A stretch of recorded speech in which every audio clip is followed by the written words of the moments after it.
ज्या पद्धतीनं गाणं गीत इथं आपल्या सगळ्यांच्या करता सादर केलं त्याच्यातून तर अजून उत्साह द्विगुणित झाला आणि सगळ्यांच्या अंगामध्ये एक चैतन्य आलं, एक जोश आला आणि त्याच्यातून कशा पद्धतीनं आपण पुढे गेलं पाहिजे।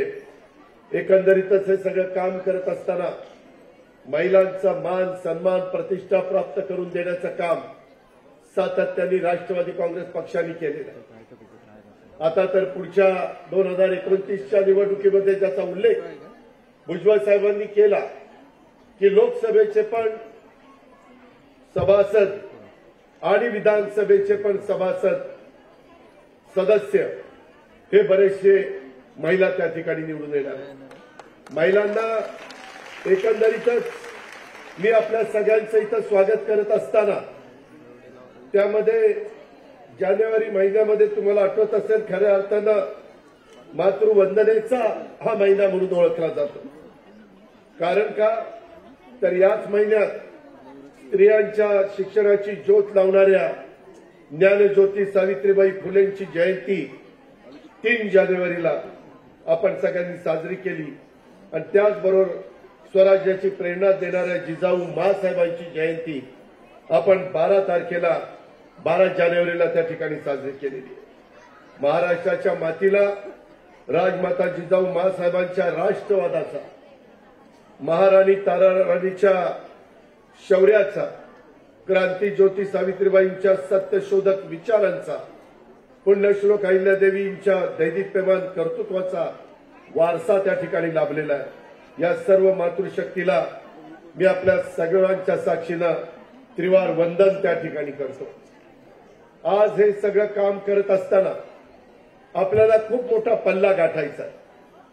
मगाशी भुजबळ साहेबांनी, तटकरे साहेबांनी, अदितीनं, रुपालीनं, सुरेखाताईंनी काही भूमिका इथं मांडण्याचा प्रयत्न केला, परंतु तुम्ही सगळ्याजणी सावित्रीच्या जिजाऊंच्या लेकी आहात आणि त्याच्यामुळं जिजाऊ माँसाहेबांनी देखील छत्रपती शिवाजी महाराजांच्या माध्यमातून हिंदवी स्वराज्याची स्थापना केली, रयतेचं राज्य स्थापन केलं आणि आपल्या सावित्रीबाई फुलेंनी महिलांची पहिली शाळा ही पुण्यामध्ये भिडेवाड्यामध्ये सुरू करून महिलांना स्त्री शिक्षणाची दारं खुली करून दिली।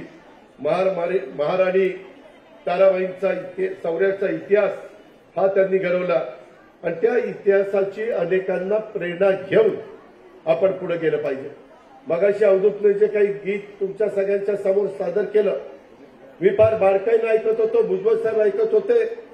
त्याच्यामध्ये जुन्या या सगळ्या शौर्यवान महिला त्यांचा तर उल्लेख होताच, परंतु इथून पुढच्या काळामध्ये नवीन पिढी जी आलेली आहे त्या तरुणींना, त्या युवतींना त्यांनाही आपल्याला बरोबर घेऊन पुढे जायचंय आणि महाराष्ट्राच्या स्त्री शक्तीचा गौरवशाली वारसा पुढे नेण्याचं काम आपल्याला सगळ्यांना त्या बाबतीमध्ये करायचंय।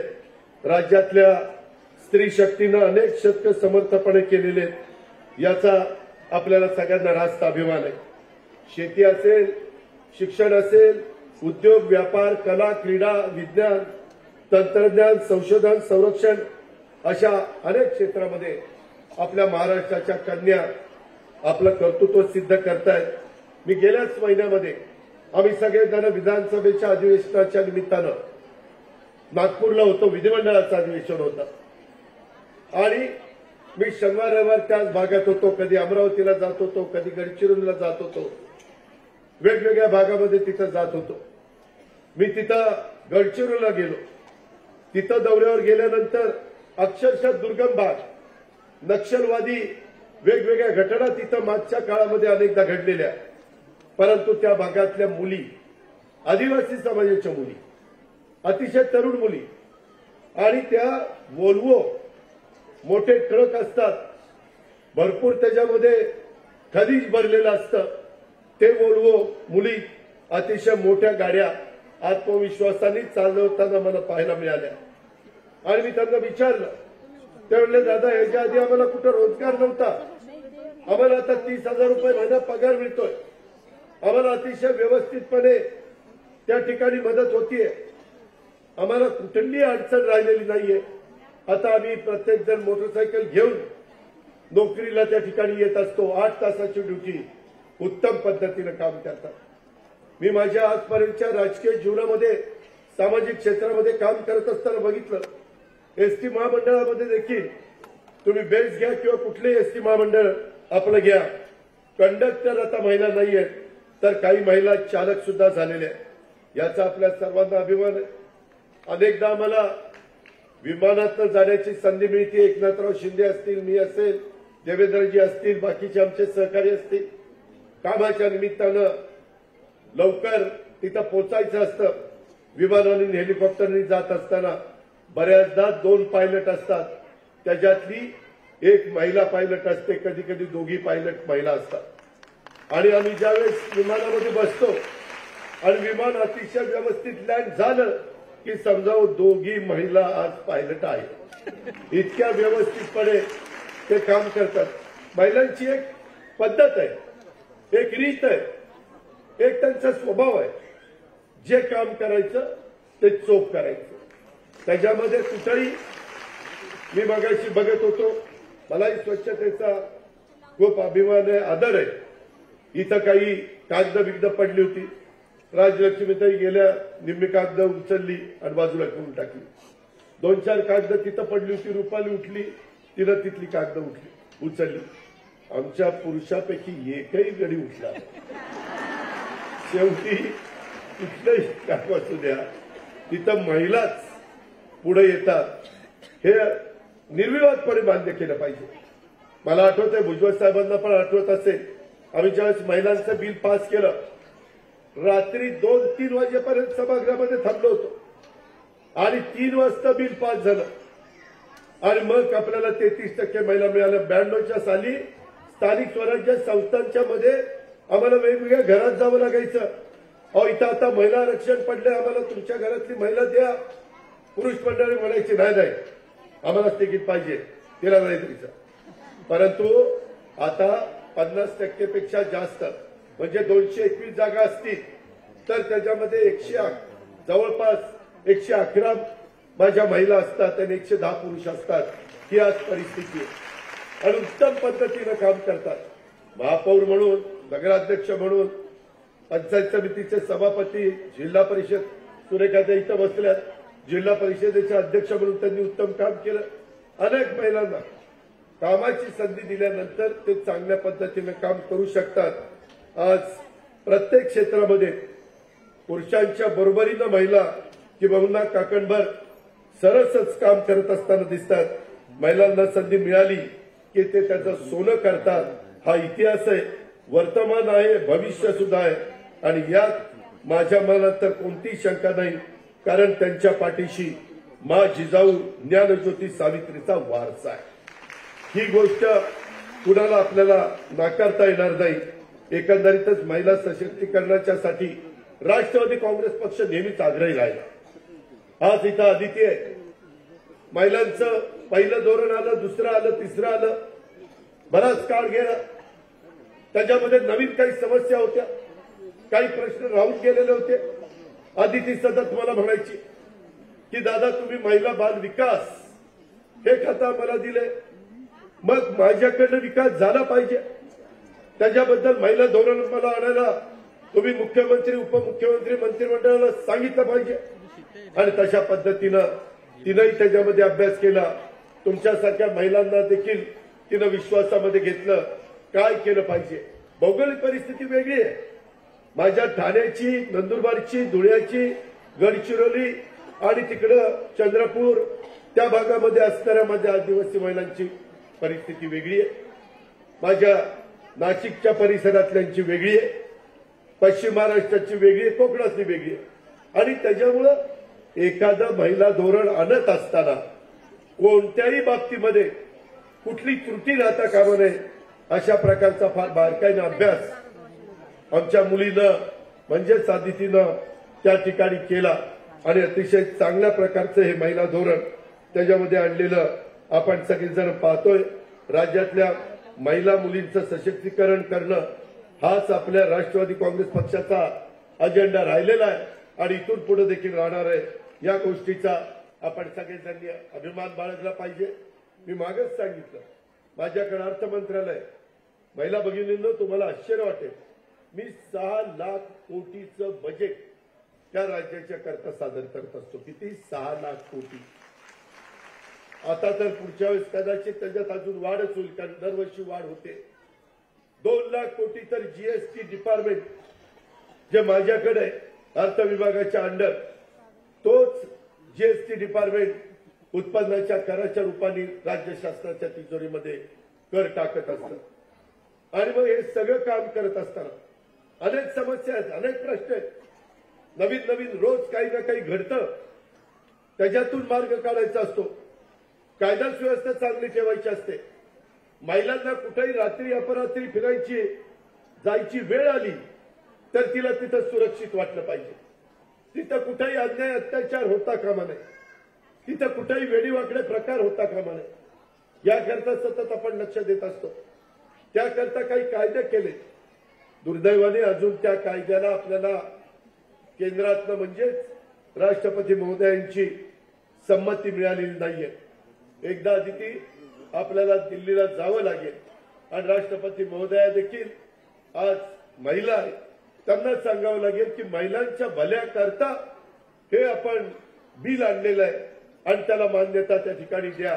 कारण समाजातला काही विकृती आहे, विकृती, ते कधीतरी काहीतरी चुकीचं काम करतात आणि त्याला सगळ्या समाजाला जबाबदार धरलं जातं. आणि म्हणून पूर्णपणे जे डॉक्टर बाबासाहेब आंबेडकरांनी घटनेच्या माध्यमातून आपल्याला संविधान दिलंय, घटना दिली, कायदा दिलाय, मताचा अधिकार दिलाय, हे सगळं काम करत असताना तिथं कुठेही महिलांना अडचण राहता कामा नये. म्हणून ह्या गोष्टी आपल्याला केल्याशिवाय गत्यंतर नाहीये. त्या आपण ज्या वेळेस सत्तेमध्ये होतो त्या वेळेस महिला विकासाच्या करता भुजबळ साहेबांनी, आम्ही सगळ्यांनी, सुनील तटकरेजी, इथं बसणारे सगळ्याच जणांनी, सगळ्यांनी भरीव काम केलेलं उभ्या महाराष्ट्राने बघितलेलं आहे.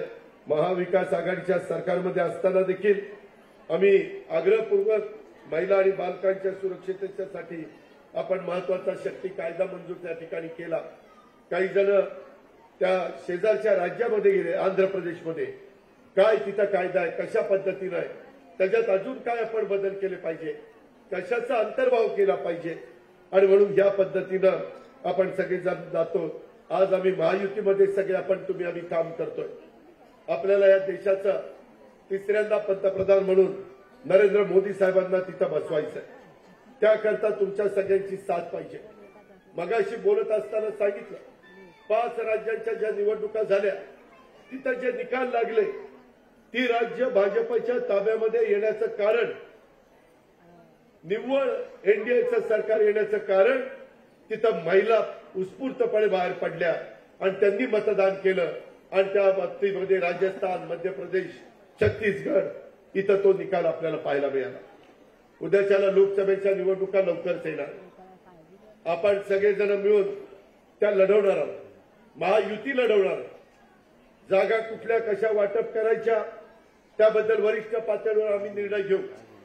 तुम्हाला तुमच्या भागामध्ये बूथ वाईज प्रत्येक महिलाला तिथं काम करावं लागणार आहे. आपल्याकडे वेळ कमी आहे, मी पुन्हा तुम्हाला सांगतोय.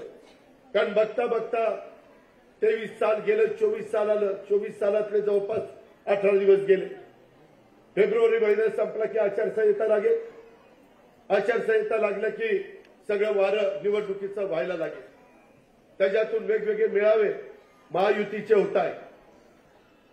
त्या मेळाव्याच्या निमित्तानं तुम्ही राष्ट्रवादी काँग्रेस पक्षाच्या महिलांनी पण आपल्या आपल्या जिल्ह्यामध्ये मेळावे असतील महायुतीचे, त्यावेळेस तिथं गेलं पाहिजे. त्याच्यामध्ये आपण एकत्रपणे काम करणार. आज इथं देखील तुम्ही बघितलं, स्टेजवर देखील बघितलं, बाहेर देखील माझ्या महिला आहेत, बसायला जागा नाही म्हणून अख्खा भारत देश इथं बसलेला आपल्याला पाहायला मिळतो. सर्व जाती धर्माच्या महिला, पुरुष आपल्याला इथं पाहायला मिळतात. हीच आपली संस्कृती आहे. हे शाहू फुले आंबेडकरांचे विचार आहे.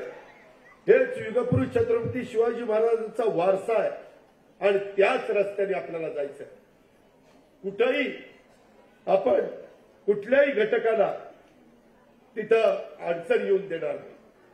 कुणी असं राष्ट्रवादी काँग्रेस पक्षाच्या बाबतीमध्ये वाटून घेऊ नये की उद्याच्याला मला काही त्रास झाला तर कुणी माझ्या पाठीशी उभा राहील का नाही.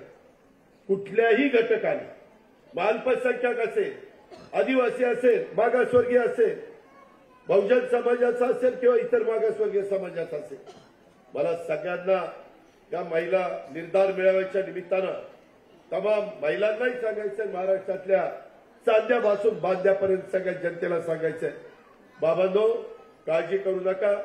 एका वेगळ्या विचाराने महाराष्ट्राच्या विकासासाठी, देशाच्या भल्यासाठी, देशामध्ये महत्वाचे प्रकल्प राबवण्यासाठी, त्याच्यातले महाराष्ट्राच्या हिस्साचे प्रकल्प महाराष्ट्रात आले पाहिजे.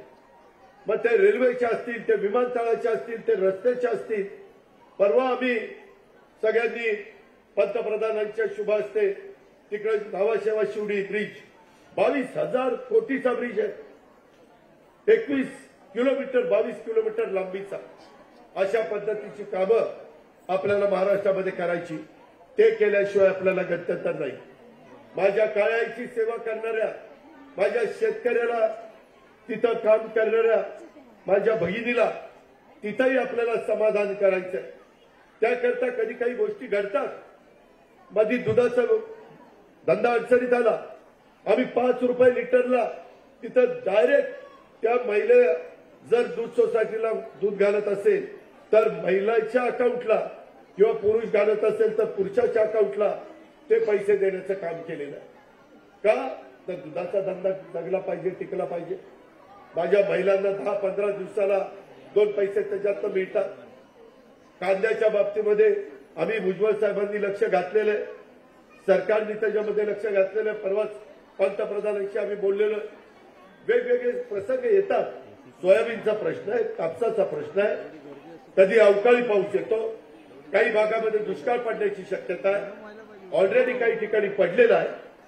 तिथं काही प्रश्न उभे राहिलेले, ते सोडवण्याच्या करता अनिल भाईदास पाटील मदत पुनर्वसन खात्याची जबाबदारी आपल्याकडेच आहे. त्याचा वापर आपल्याला केला पाहिजे. या पद्धतीनं आपल्याला काम करायचंय. आणि जसं देशाच्या पंतप्रधानांनी ठरवलंय $5 ट्रिलियन अशा पद्धतीची देशाची अर्थव्यवस्था ही 2028 पर्यंत करायची. त्याच्यामध्ये महाराष्ट्र मागे राहिला पाहिजे, म्हणून आमचा प्रयत्न आहे. आणि यासोबतच या बातमीपत्रात वेळ झाली इथेच थांबण्याची. ताज्या बातम्यांच्या अपडेटसाठी लॉग ऑन करायला विसरू नका. news18lokmat.com वर आमच्या फेसबुक आणि ट्विटर पेजला देखील फॉलो करा. आमच्या यूट्यूब चॅनलला सबस्क्राईब करा आणि व्हॉट्सअॅपवरती देखील तुम्ही आता News18 लोकमत पाहू शकता. तेव्हा कोड स्कॅन करा आणि पहा फक्त News18 लोकमत.